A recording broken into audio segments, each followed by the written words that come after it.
എൻ്റെ അമ്മ കത്രീനയുടെ വയറ്റിൽ നിന്ന് സ്വാതന്ത്ര്യം പ്രഖ്യാപിച്ച് ഞാൻ പുറത്തിറങ്ങിയപ്പോൾ ഇന്ത്യ സ്വതന്ത്രയായിരുന്നില്ല. അതായത് ഞാൻ ജനിച്ചത് ബ്രിട്ടീഷുകാരുടെ ഭരണത്തിലായിരുന്ന ഇന്ത്യയിലാണ്. എനിക്കിപ്പോൾ വയസ്സ് 80. സ്വതന്ത്ര ഇന്ത്യ എന്നേക്കാൾ ഇളയതാണ്. സ്വാതന്ത്ര്യ സമര ചരിത്രം പറയാനല്ലട്ടോ, ഇട്ടിച്ചരിതം അഥവാ എൻ്റെ കഥ പറയാനാണ് കരുതുന്നത്. പറക്കാടത്ത് കുട്ടപ്പനും കത്രീനയ്ക്കും കൂടി ഞങ്ങൾ 6 മക്കളായിരുന്നു. മൂത്ത ആളും ഏറ്റവും ഇളയതിനു മുകളിലായി ഉണ്ടായ പെങ്ങളും ചെറുപ്പത്തിലേ മരിച്ചു. ചെറുതിലെ തന്നെ നല്ല കുറുമ്പായിരുന്നതുകൊണ്ട് അമ്മയുടെ കയ്യിൽ നിന്നും വീട്ടിൽ പണിക്ക് വരുന്ന പെണ്ണുങ്ങളുടെ കയ്യിൽ നിന്നും വരെ എനിക്ക് തല്ലുകൊണ്ടിട്ടുണ്ട്. ആകെ ഒരു സമാധാനം കൊച്ചുത്രേസ്യയായിരുന്നു എൻ്റെ പെങ്ങള്. ചേട്ടനും തോമസും ഒക്കെ പഠിപ്പിസ്റ്റുകളായിരുന്നു. ബാക്കിയുള്ളവർ പഠിക്കണ സമയം കൊച്ചുത്രേസ്യയെ ഞാനുമൊക്കെ ഫുൾ പറമ്പിലായിരുന്നു. ഏതെങ്കിലും മാവിന്റെ മണ്ടയിലോ തോട്ടിന്റെ കരയിലോ ഒക്കെയായി കുട്ടിക്കാലം നല്ല ജോളിയായിരുന്നു. വല്യപ്പന്റെ അവിടെ ആൺതരിയായി ഇട്ടീരച്ചേട്ടനും ബാക്കി പെങ്ങന്മാരുമൊക്കെ ഉണ്ടായിരുന്നെങ്കിലും അവരുമായി നല്ല പ്രായവ്യത്യാസമായിരുന്നു.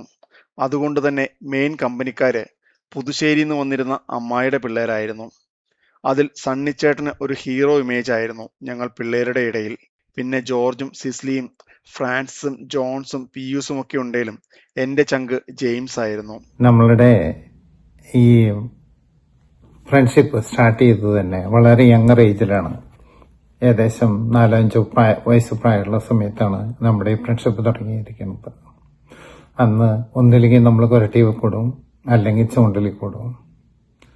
കുരട്ടി കൂടുമ്പോൾ നമ്മൾ അന്ന് ഇന്നത്തെ മാരത്തെ ആഡംബരമായിട്ടുള്ള കട്ടിലോ അതിന് പറ്റിയ മാട്രസോ ടവൽസോ ഒന്നും കിട്ടിയെന്ന് വരില്ല.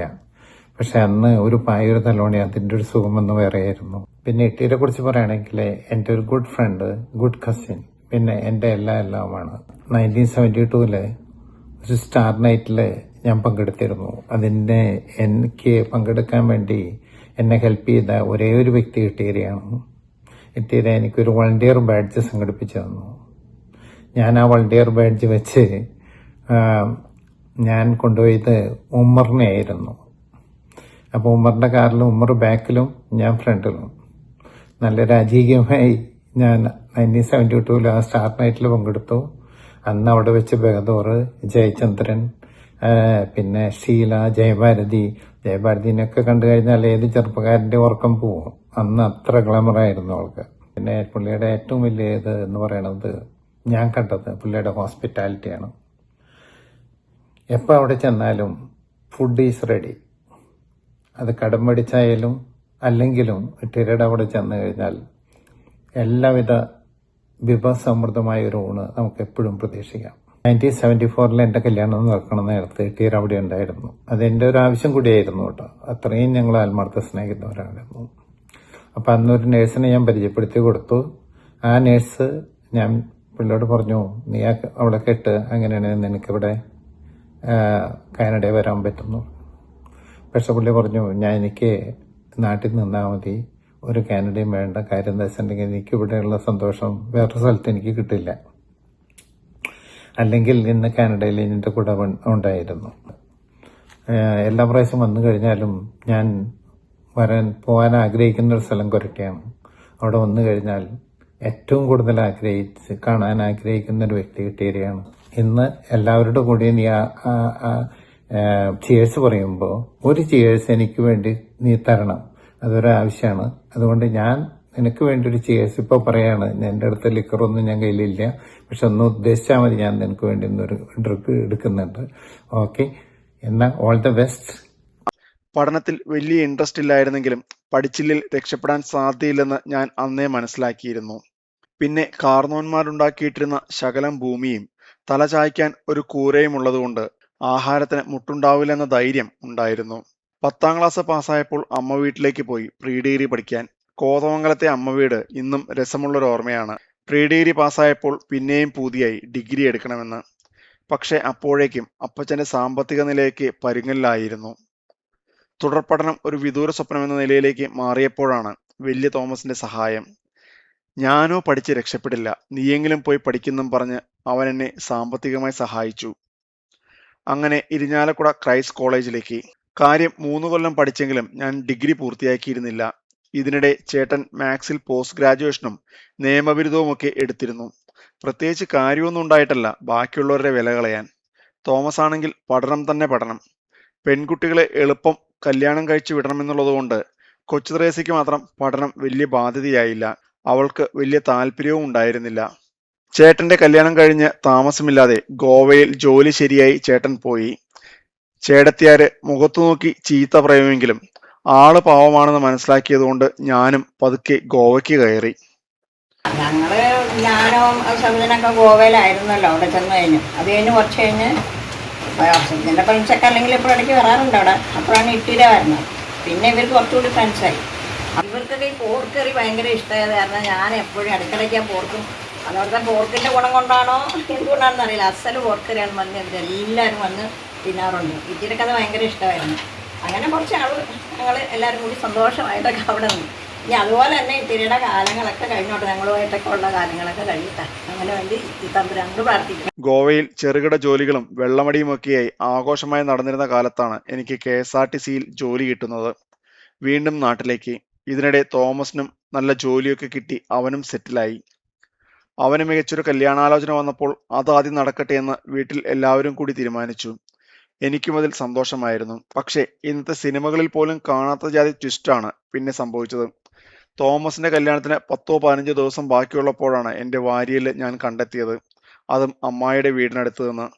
പിന്നെല്ലാം എടുപിടിയെന്നായിരുന്നു. 2 ആഴ്ചയ്ക്കുള്ളിൽ ഞാൻ വിവാഹിതനായി. ഇന്നോളം എനിക്ക് താങ്ങും തുണയുമായി നിന്ന എൻ്റെ പങ്കാളി കൊച്ചു ത്രേസ്യ. പിന്നെ എല്ലാ കുടുംബങ്ങളിലേതും പോലെ കുട്ടികളായി, പേരക്കുട്ടികളായി. ജീവിതം ആഘോഷമായി മുന്നോട്ട് പോയി. ഞങ്ങളുടെ dearest അപ്പാപ്പനാണ് Ittira അപ്പാപ്പൻ.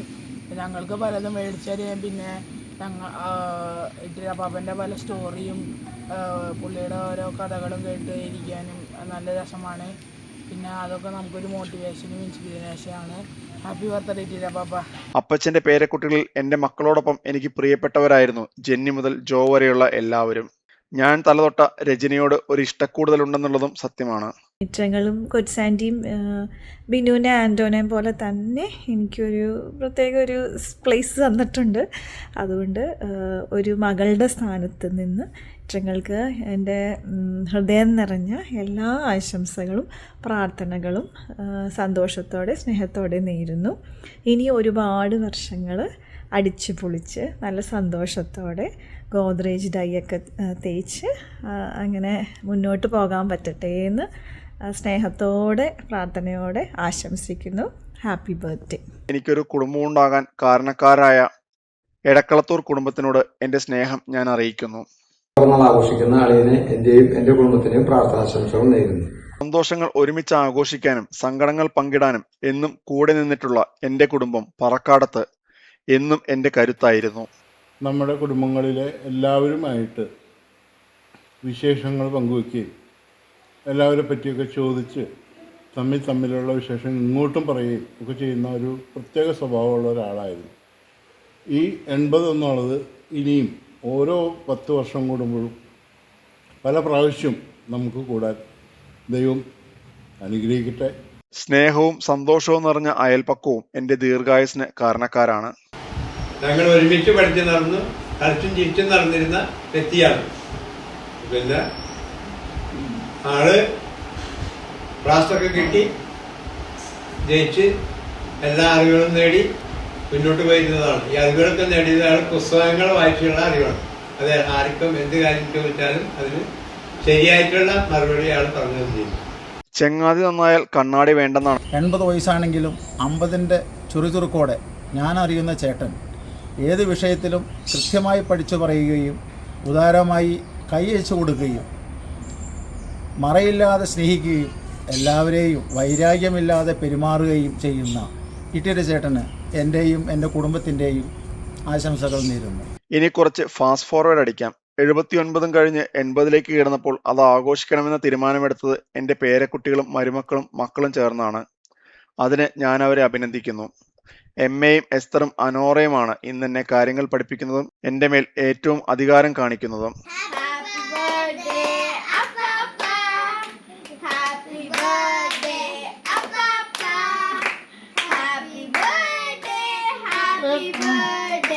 Happy birthday, Apapa. ഇനിയും ഒരു ജന്മമുണ്ടേൽ ഇതേ ജീവിതം തന്നെ എനിക്ക് തരണമെന്ന് സർവേശ്വരനോട് പറഞ്ഞുകൊണ്ട് ഞാൻ നിർത്തുന്നു.